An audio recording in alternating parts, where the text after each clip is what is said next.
We're going to work on the filtration system now. So to do this, we need to create a system where we've got one tote slightly elevated above the other. So we're going to use some bricks. Right now I'm putting them on this paper just to keep from scratching the chrome.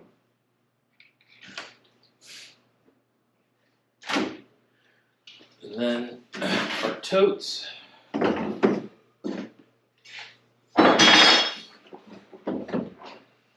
So one tote's going to be elevated above the other. And then we'll be using a bulkhead like so. The idea it's going to go in, slide into here, and it's going to sit so that the pipe comes in just above that rim on this side. And then we have a standpipe. The standpipe is going to go in the front section over here, put it about that height, so that water will have to come up this high to drain out, which will give it time to settle before it drops down into the sunk, which will be below. Matala mats are a nylon piece of spun foam. It's got a lot of surface area, so it's great for bacterial growth, and it works like a physical filter mat, except it's very sturdy. So it holds its shape well. You can take it out when they get full and just smack them on a tree, and the gunk that's inside comes off. So you have enough here. So we're going to make a 3-mat array going from, out of order, going from coarse to medium to fine.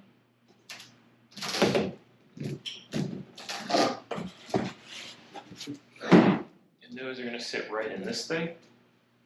But the first thing we have to do is cut a jig. So we're going to cut a jig out of cardboard that fits the shape of the interior of this basket, and then we're going to superimpose that on this and cut out the appropriate shape to fit inside. One thing to keep in mind is that when this is full of water, the shape's going to change. It will be a lot of pressure pushing out against the sides.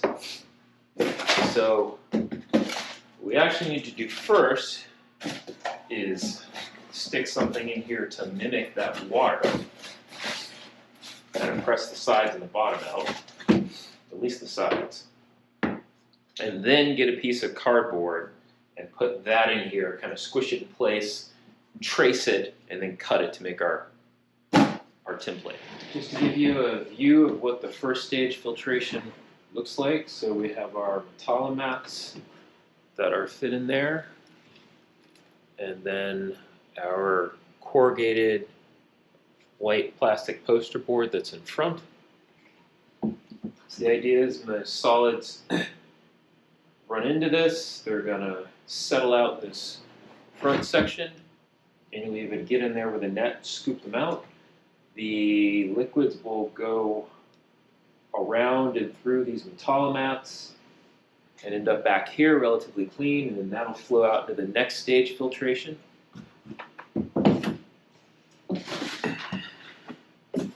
And that's this. What we're going to do is cut that blue Matala mat so that there's one sheet in here that kind of floats on top, and then the water will pour into it, percolate underneath, and then come out the top on the front side and go down this drain into the sunk.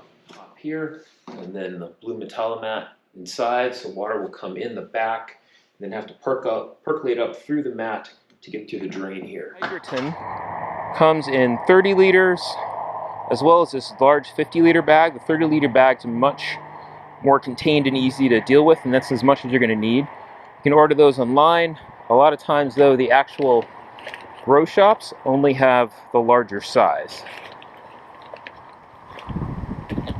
Open this bag up a little bit. So what you'll notice as I pour this out is that hydrogen has a lot of dust in it.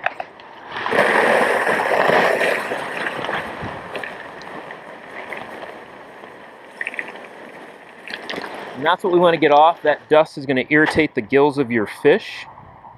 Hydroton really just small clay pebbles.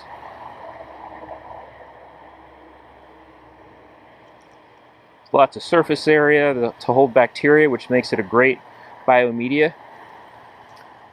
It will slowly break apart.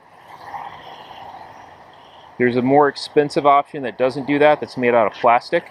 That's K1 or K2 biomedia. That's really kind of the industry standard.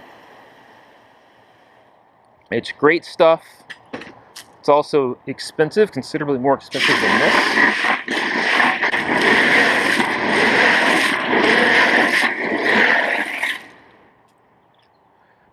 Alright, once that's, we'll let that settle for a minute, and then we'll get something to kind of separate the media from the water.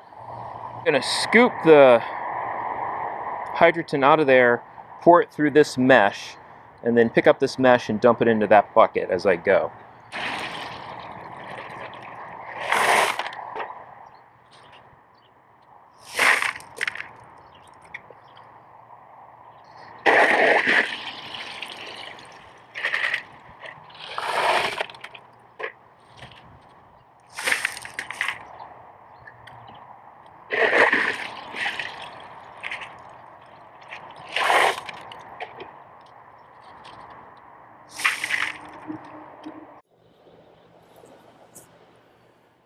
This is where we ended up with the hydrogen. You can see that there's quite a bit in there. I actually used almost the entire bag.